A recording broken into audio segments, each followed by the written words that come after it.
Imagine a video game created for men. All the female love interests are impossibly beautiful, their faces, bodies, and skin are all perfect.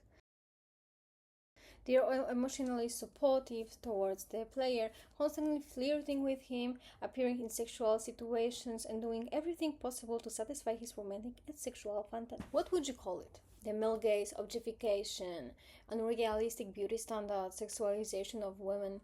Now imagine the gender are switched. Suddenly it's romance, fan service, empowerment, women having fun. And apparently nothing that needs to be criticized. That's something I find very interesting about the discourse around sexualization in media and entertainment.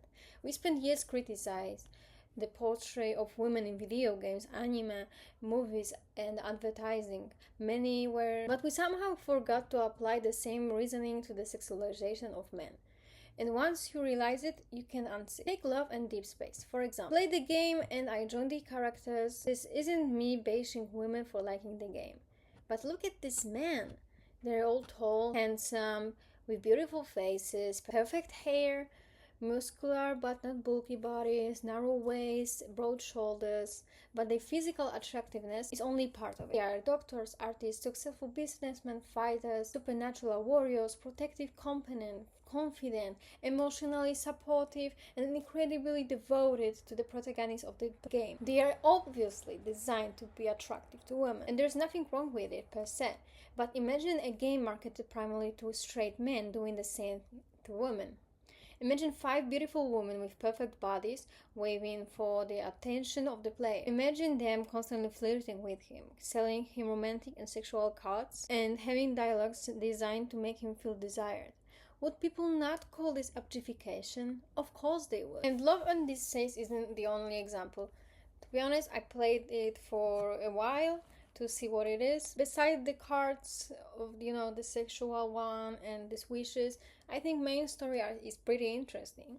But look at the BL and yaoi, look at Wattpad, look at AO3, look at BookTok, look at sexualization of male celebrities and fictional characters in Rule 34, and social media.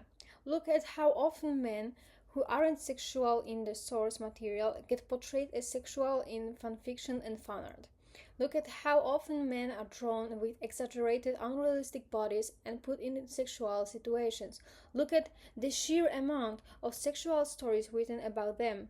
Look at how often people talk about what they want these men to do to them sexually. People saying that men sexualizing women and all. But as I said, I cannot show you these pictures, what I found. But here are some examples from the Leon Kennedy fan base.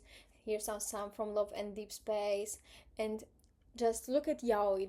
Oh my god. Yaoi is a boys love, which means gay in Japanese. And when I was woke, I was in this fandom, unfortunately, and I know how freaky they are. They are psychos. They're sexualizing every man in classroom and shipping their classmates.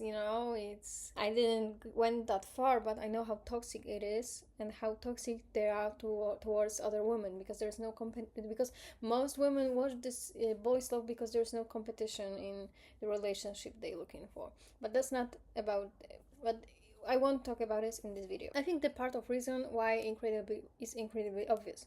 We view men as sex machines. There is the ingrained assumption that men are always willing for sex, always want it, and are always complimented when someone finds them attractive. When women is asked for sexual things, men will be seen as creepy, and it would be uncomfortable situation.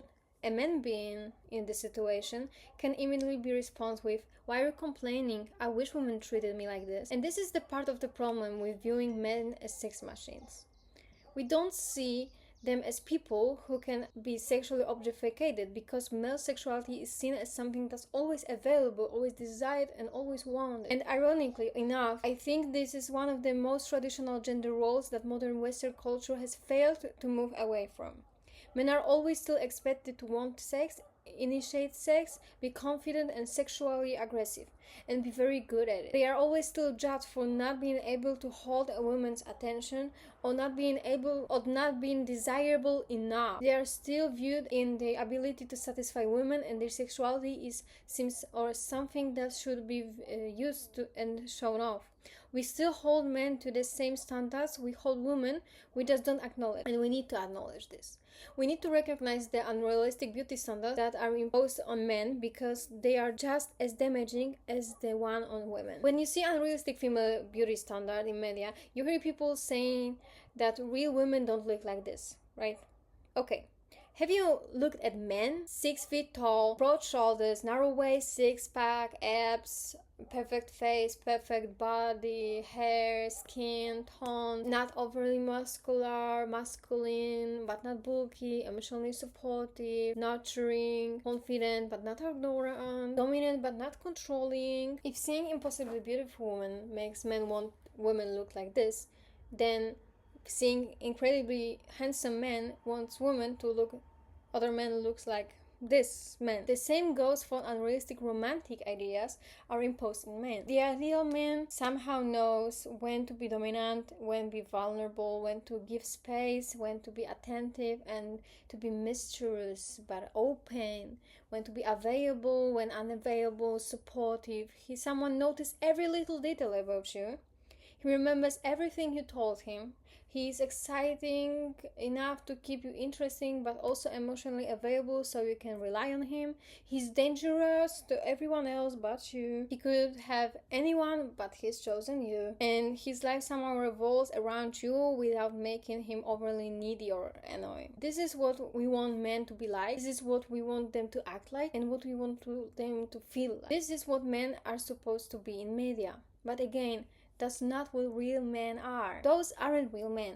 That's product of design to fulfill the fantasies of the players. And that's okay. Fantasies are allowed to be unrealistic. That's the entire point of them. The problem is that we don't hold the same standards for the sexualization of men as we do for the women. The problem is that we don't recognize that women have fantasies too, that women can sexualize men too, and that women can have unrealistic expectation to opposite sex. The problem is that we do not acknowledge that women are also. Now, does that mean the sexualization of men and women is completely equal? Of course not. Women have been historically sexualized in the ways deeply tied to their oppression as a group and pretending that men aren't objectifying worse. Also, I want to talk about the dangerous books. The books that are now trending in young adults are creepy as fuck. I mean, I read the Polish ones and I know there are many in English and they're creepy.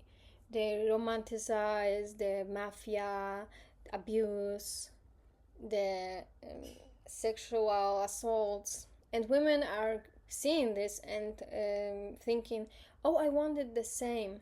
So they're going to someone that is emotionally unavailable, he's total dick, and is surprised that he isn't the man of their life. Those books are really dangerous. The sexualization of men in those books has negative output on women, but also on men. The real issue is that men expect his girlfriend to look like anime character and women expect her boyfriend to act like romance novel protagonist. That people are so caught in the fantasies that they fail to see real people for who they are and judge them by unrealistic expectation of the game, anime or whatever. That's why I think we need to have this discussion. Not because women aren't sexualized, because they absolutely are, but because men secretly have it, not because men have it worse, because no, but because if we're going to have discussion about objectification, realistic beauty standards and sexualization fantasia in media, we can ignore one side simply because it's inconvenient. You can spend years agreeing that media and entertainment now affect women's perception of themselves and then turn around and say that men being portrayed in unrealistic ways is nothing to worry about. Pick one or admit that both are issues. Because men aren't sex machines. Women aren't sex objects. And objectification isn't suddenly a good thing because it's men. So tell me, how would you react if Love and This Space had 5 hypersexualized women designed to fulfill male fantasies?